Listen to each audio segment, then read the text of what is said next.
Hey everybody, my name is Marcus, and in this video I will show you how you can simply share a screen in Google Meet. So let's start. So I'm going to start a meeting right now and start an instant meeting. I'm going to join now. And here, okay, in the down below corner, you're going to see present now. You can see right here. Click on it. And now you need to choose, I have a nice flower there. And I have a second flower next to it. Wait a second. Woo! So you can present entire screen, a window, or Chrome tab. So when I'm going to go like entire screen, I can share here.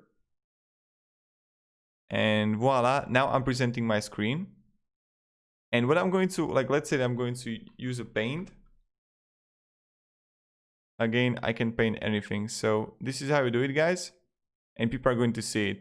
So yeah, and now what I will do,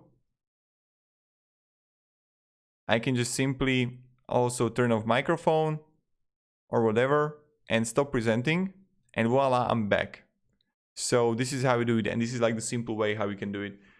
Thank you very much everybody for watching. If you have any questions, guys, ask me down in the comments. I'll be happy to help you. I'm going to try to do like this here. So yeah, goodbye.